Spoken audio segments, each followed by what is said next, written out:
तो हम अब लेके आए हैं एक नया टॉपिक, आपसे जहाँ पे छोड़ के गए थे फिर से वहीं से आपको पकड़ लें। तो बोले एक बार प्यार से राधे राधे, ठीक है ना। तो अब हम चलते हैं अगला टॉपिक लेके। हाँ, तो हमारा पहला टॉपिक था कि कब एसेट पे डिप्रिसिएशन लगेगा, लीज के केस में क्या होगा, हायर परचेज के केस में क्या होगा, या फिर SSC partially owned SSC partially owned कर रहा है एसेट को तो उस केस में क्या होगा। अब हम आगे चलते हैं, आपसे बात करेंगे कि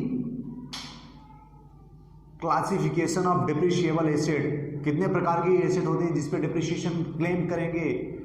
तो ऐसे केस में केवल दो प्रकार के डिप्रिसिएशन होते हैं, दो प्रकार की एसेट होती हैं, एक होती है टेंजिबल, दूसरी होती है इंटेंजिबल, ठीक है ना। टेंजिबल और इंटेंजिबल। अब टेंजिबल एसेट नॉर्मल भाषा में बात करते हैं। टेंजिबल एसेट क्या होता है? टेंजिबल एसेट होता है ऐसी एसेट, ऐसी वस्तु जिसे हम टच कर सकते हैं उसे बोलते हैं टेंजिबल, और जिसको हम छू नहीं सकते केवल देख सकते हैं उसको क्या बोलते हैं? इंटेंजिबल, ठीक है ना।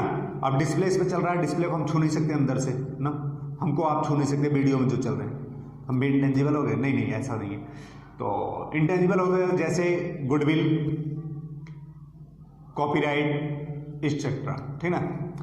और इंटेंजिबल होते हैं बिल्डिंग, प्लांट मशीनरी और फर्नीचर, ठीक है ना। तो ये तीन प्रकार के चार हेड होते हैं। अब जब हम क्लेम करने जाएंगे डिप्रिसिएशन को तो उस केस में ब्लॉक वाइज क्लेम होता है। जैसे प्लांट का एक ब्लॉक होगा, फर्नीचर का दूसरा ब्लॉक होगा और तीसरा ब्लॉक होगा प्लांट मशीनरी का, चौथा ब्लॉक आएगा हमारा, ब्लॉक आएगा किसका? इंटेंजिबल एसेट का। ओके, तो ब्लॉक वाइज समझ गए। अब जो रेट ऑफ डिप्रिसिएशन है, बिल्डिंग को तीन हेड में बांटा गया, अलग अलग हेड में। एक आता है रेजिडेंशियल, दूसरा होता है जनरल और तीसरा होता है टेम्परेरी स्ट्रक्चर। टेम्परेरी स्ट्रक्चर की बात पहले करते हैं, उसके बाद रेजिडेंशियल और जनरल की बात करेंगे।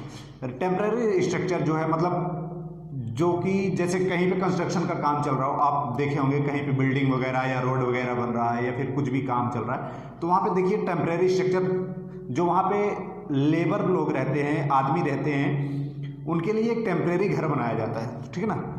उसके ऊपर क्या क्लेम होगा डिप्रिसिएशन का? उस पर 40% का डिप्रिसिएशन क्लेम होता है। उस केस में 40% का डिप्रिसिएशन क्लेम करेंगे। और जनरल के केस में, जनरल डिप्रिसिएशन लग रहा है तो ऐसे केस में 10% और 10%, और रेजिडेंशियल के केस में 5% का क्लेम करते हैं। फिर ऐसे ही आता है मोटर व्हीकल पे, क्या होता है मोटर व्हीकल पे, कई कैटेगरी में उसको भी डिवाइड किया गया, किसी में 30% लगता है, किसी में 40% लगता है। तो ऐसे आगे केस में फिर आता है, हम इंटेंजिबल की बात करते हैं। इंटेंजिबल एसेट में सीधा सीधा बिना सोचे बिना कुछ किए 25% का डिप्रिसिएशन, इसे किसी कैटेगरी में नहीं डिवाइड किया गया, इसमें सीधा सीधा 25% का डिप्रिसिएशन क्लेम कर सकते हैं, सीधा, नो डाउट, बेहिचक 25% डिप्रिसिएशन क्लेम कर देना कॉपीराइट के क्लेम में, मतलब इंटेंजिबल के एसेट के केस में। ओके, तो आज के लिए फिर से बस इतना ही, फिर अगले वीडियो में मिलते हैं, तब तक के लिए अपना ख्याल रखें।